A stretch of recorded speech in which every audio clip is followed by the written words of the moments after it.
I would start off this video by saying, hi, welcome to the new month of August, but we are technically already like 2 weeks of the way through. Sorry, I'm currently having quite a hot girl summer at the moment, so I apologize for the delay. But anyway, it is time to do my July reading wrap up. So let me tell you about the 6 books I read last month, what they're about, what I rated them, and what I liked and disliked about them. And if you don't know me, hi, I'm Katerina. I make videos yapping about books, and if that's your thing, why not subscribe? Okay, so launching off, the very first book I read in July was Orbital by Samantha Harvey. You see what I did there with the word launching? Because it's about space? Nope. Okay. The plot of this book is pretty straightforward. We basically follow 6 astronauts over a 24-hour period as they're aboard the International Space Station. Of these, we have 2 women who are British and Japanese, and we also have 4 men who are American, Italian, and 2 Russians. And over the course of one day, we're alongside them as they complete 16 rotations of the Earth. However, whilst it's not a complicated story, it's a very deep novel because it's very philosophical, because we really delve into themes of human connection, environmental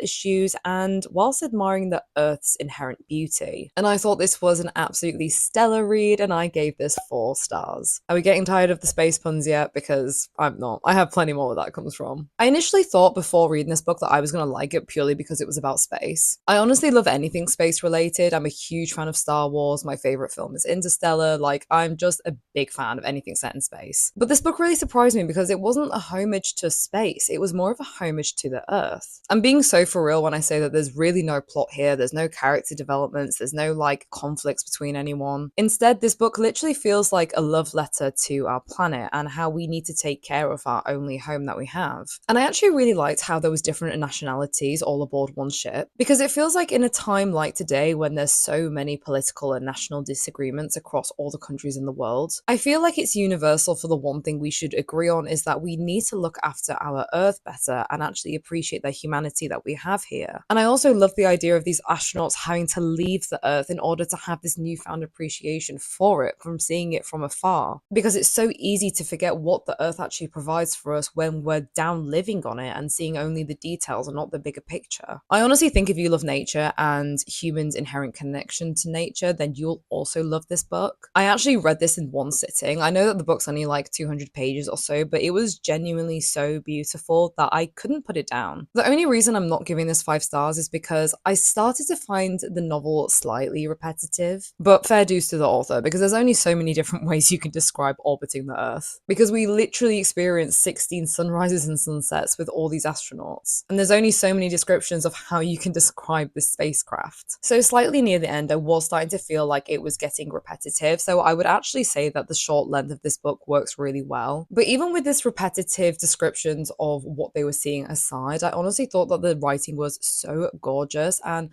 there was just so much introspective thought to what the astronauts were thinking and feeling when it came to the Earth that I honestly didn't mind it being a little bit more repetitive near the end. But moving on to something a little bit more grounded, the next book I read was The Rachel Incident by Caroline O'Donoghue. This is a quite different premise. So this is set in Ireland in 2008 during the financial crisis, although it kind of constantly feels like we're in a financial crisis these days. But anyway, this is the 2008 one. And we follow Rachel, who is this complex and chaotic young adult as she's navigating through the messiness of adulthood, where her life is also heavily influenced by her gay best friend, who was once a co-worker but is now her housemate and bestie. And together they essentially ride this experience of trying to figure out life together. And the plot mainly revolves around this secretive affair with her professor, who is married. And I gave this book 4.5 stars because honestly, this was just so excellent. This was one of the funniest books that I have read in a long time. I don't even think it was truly intended to be a comedy, but the author just put so many phenomenal one-liners throughout that I was genuinely laughing out loud. Rachel's also a student that works in a bookshop, so there's so many witty inside comments and jokes about different books and authors. But it's also great that this is kind of like a side thing that she's doing and not the whole premise of the book, because I do not like books about books. I just find them too on the nose and kind of lazy, in the sense that it's lazy in relying on your audience to like the book because it's about books, I don't know, it's a different rant for a different time. You may not find the novel as hilarious if you're not a big reader, but given that you're watching me right now, I'm going to assume that you are. But aside from the book comments, I honestly just thought the plot was so funny. It perfectly captured that just like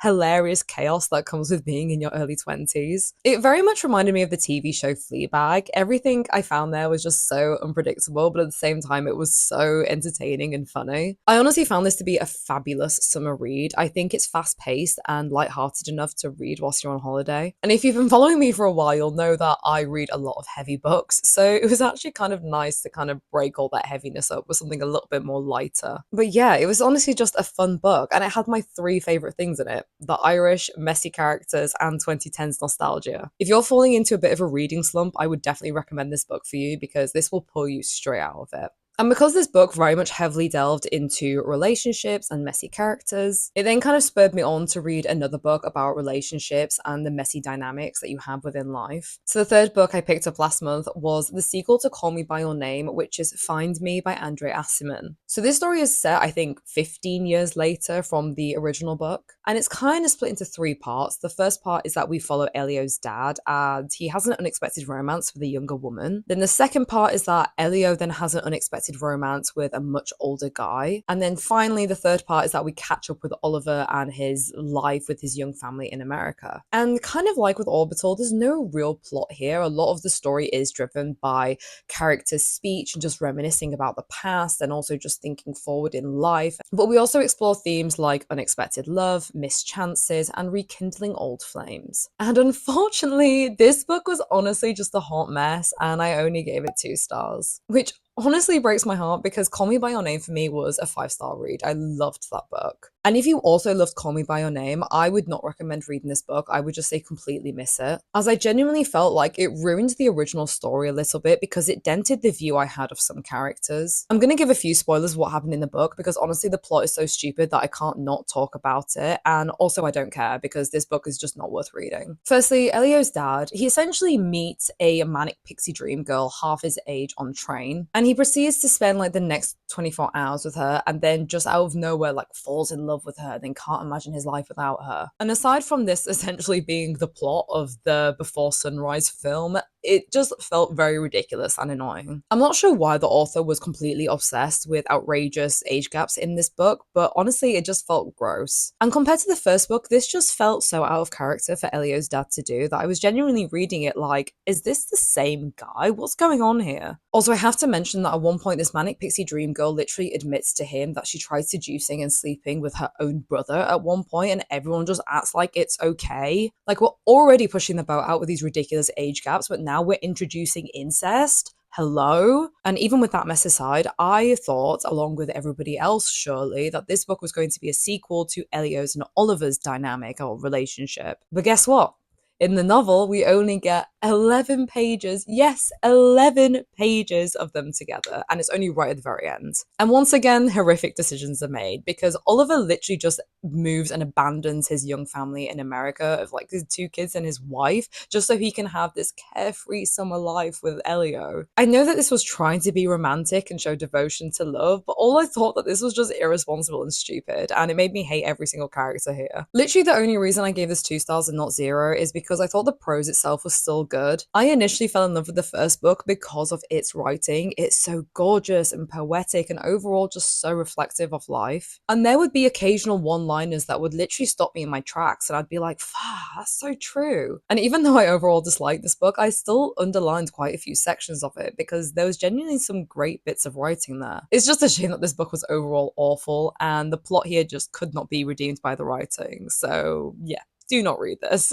After that absolute flop of a book, I wanted to read another one that I know people had said good things about, so I didn't fall into a reading slump. So the next book I picked up was Americanah by Chimamanda Ngozi Adichie. This novel follows the adolescence and young adult years of a Nigerian-born woman who emigrated to the US for university. And whilst in America, she grapples with cultural dislocation, racism, and the struggles of being a Black immigrant. And it very specifically highlights the differences that Black immigrants face when they move to America compared to African Americans that were born there. Whilst at the same time, we also follow the life of her high school sweetheart, who basically goes through the same struggles but in the UK. And I rated this book 3.5 stars. I honestly really like this book, but I will explain why I didn't rate it any higher than that. Firstly, I adored this book when it came to its societal commentary on racism. The observations that the author made were very clever and witty, and honestly just so spot on that I was genuinely laughing out loud at some points. Also, the dynamics between certain people that the main character encounters are just so accurately written, and the tone of it was just perfect. We just feel this constant frustration from the main character, from everyone just being ignorant around her, but we also see her fatigue, her depression, her anger, her resilience. Just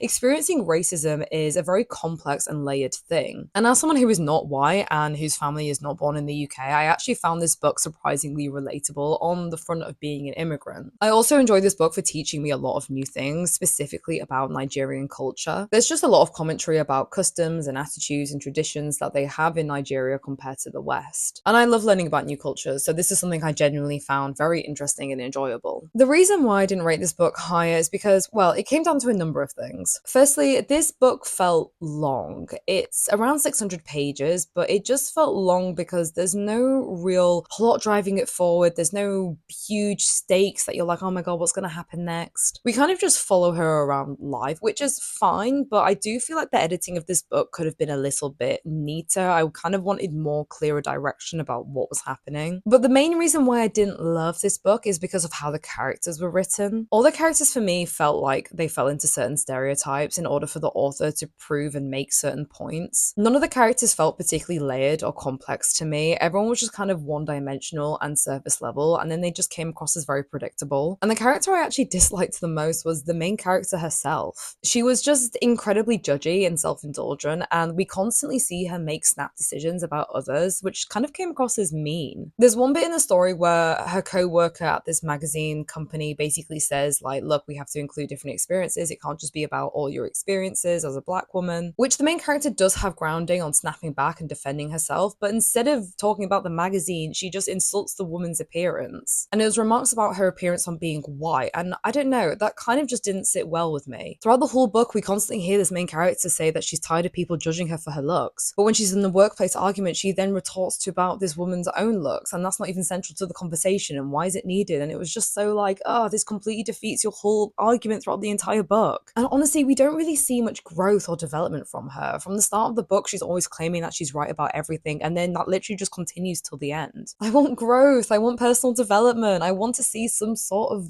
like learning character arc. Just to hear a character be like, here are my opinions and this is why I'm always right, gets kind of boring, and that's maybe why this book felt even more longer than what it was. I feel like this book would have worked better as an autobiography or a memoir, because you can tell that the author is writing this story pretty much based on her own experiences. Because I think making it into a fictional novel therefore has this requirement of, okay, this needs to be a story, there needs to be plot points here, there needs to be development. Whereas if you're making it into a memoir, it's more of a personal story about you. There doesn't need to be a beginning or an end, and I think that's kind of where this book fell a little bit. But overall, this is still a very important and eye-opening read, and I overall did really enjoy reading it. It taught me so much about Nigerian culture and the specific struggles that Black people face when coming over to the West. And the social commentary on racism and prejudice was honestly 10 out of 10, and I think that aspect alone makes this book worth reading. And another book I think that is definitely worth reading that I read next in July was The Lost Daughter by Elena Ferrante. This book centers around a 47-year-old divorced Italian lady, and we follow her over a couple of weeks where she summers alone on the coast of southern Italy. And at this coastal resort, she becomes low-key quite obsessed with this boisterous but kind of intimidating Neapolitan family. And she takes particularly quite a keen interest in this family's young mother and her daughter, which consequently triggers her own gritty and conflicted feelings with motherhood and independence. And I gave this 4.5 stars because Elena Ferrante is really just that diva. She really just does have such a talent for writing incredibly layered and intelligent women who tend to have very bitter feelings about their roots and birthplaces, all whilst dealing and rejecting society's constraints on them, particularly exploring femininity and motherhood, the highs and lows that come along with this, as well as the regrets and resentment events to choices and people in their life. And I just think that this book very perfectly fits with this classic style of hers, and of course I was just utterly obsessed with it. This novel is particularly focused on motherhood and is pretty much the embodiment of mummy issues. We see how the main character deals with this internal conflict of the constraints of being a mother but also wanting the independence as a woman. But she also reflects on her life and the struggles of being a wife, a daughter, a mother, and just particularly just being a woman in general, especially a working woman. I personally have very conflicted feelings about having children. I think where I am in my life, I'm more leaning on the side of perhaps not wanting them. That can obviously be changed if I meet the right person, but I think at the moment I'm kind of put off by them. And this was the first time that I have read a book that very much exposed my negative feelings when it comes to having children. And it honestly felt so relieving to read. Like, isn't it amazing when you feel so seen by a book, particularly on a subject that you feel so ashamed about talking about because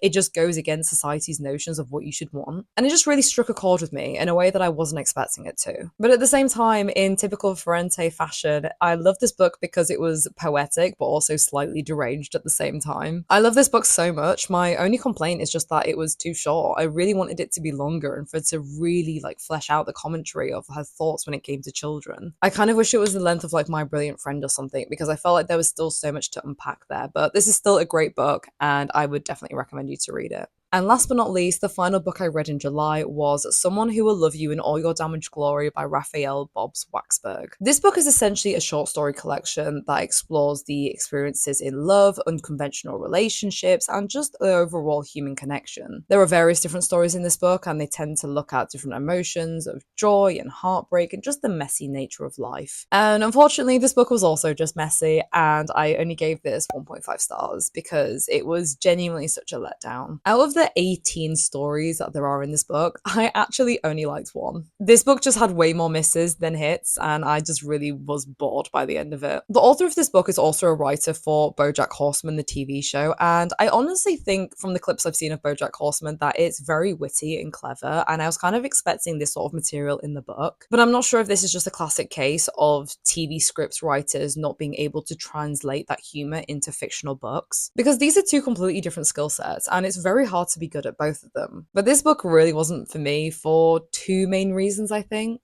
Firstly, the comedy here just isn't my sense of humor. It's that kind of slapstick, oh my god, that's so random, millennial sort of humor, which is absolutely no hate to millennials. I'm a zillennial myself, which is like Gen Z and millennial because I was kind of born on the cusp. But anyway, I just didn't like the humor here, and I just really didn't vibe with it. Like throughout the book, we have these very surface level jokes about depression and things being funny purely because it's awkward or random. But even with the humor side, the second reason is because it all just felt very cliche and honestly just very repetitive. It just explored very obvious ideas of just like weddings being expensive and missed chances in love and the fact that breakups suck, but all in a way that felt very shallow and flat. Like I wish it was more layered and thought-provoking to make me consider different angles of things, but it all just felt very obvious. I was genuinely baffled when I went on Goodreads and saw the amount of good reviews this book had, because I was like, wait, you guys actually liked this? I don't know. It just wasn't my cup of tea. And I was quite gutted by that because I was really hoping to like this book, but I don't know. Maybe short story collections just aren't my thing because this was just not it for me. And unfortunately on that book, those were all the books I read in July. I honestly had such a crazy busy July that I'm actually surprised that I still managed to read 6 books last month. I started off the month on holiday with my friends where we went to Bratislava and Vienna. Both are absolutely gorgeous cities. Vienna especially is somewhere that I'd like to go again because I didn't realize the size of it and I felt like I didn't have enough time there to fully explore. And as soon as I came back to London, I saw Lana Del Rey, which I was so happy about because this has been a teenage dream of mine for ages. I've been obsessed with Lana since I was like 14 on my Tumblr days, so I was very happy when I finally managed to see her in person. Obviously, I also went to go see Superman, which is something I've been excited for literally the last year. Absolutely 10 out of 10 film. I'm already excited to see it again because it was so much fun. My July overall was just very busy in terms of meeting up with various friends for drinks and birthdays and meetups. July is probably my favorite time in the year as it's just like peak summer and it's so much fun because there are so many various things going on. I also took one of my friends to York to show around the city and visit my parents. I grew up in York, York, if any of you wonder why I have a slightly northern accent. And of course, I mooched around various different bookstores, but that's nothing new for me. In terms of films, I actually didn't watch any new films aside from Superman. The Avatar 3 trailer got released last month, and I then had a sudden hyperfixation on Avatar, and then I rewatched the first and the second film, so those are the only films I watched last month. And there you have it. That was my July in a nutshell. Let me know in the comments what your July was like, and particularly what your favourite books from the past month were. And if you enjoyed this video, please drop a like down below. It genuinely means the absolute world to me. I don't know if that counts as a space pun, but I'm going to leave it in. And if you're new here, please subscribe. I make videos chatting about all things books. Feel free to also follow me on Goodreads, where I update what books I read in real time, and also feel free to follow me on my Instagram. I post more personal stuff on there, but I also post books when I finish reading them, let you know what they're about, and also what I rated them out of 10. And I think that's it. I don't really have anything else to say, apart from thank you so much to my returning subscribers for constantly being here and watching me. I find it wild that I'm almost at 10,000 subscribers. Like, what? There's actually people that want to listen to me? I love reading all your messages and replying to comments, and I just really like you guys. I think you're all absolute stars. Thank you so much for watching, and I will see you in the next one. Bye.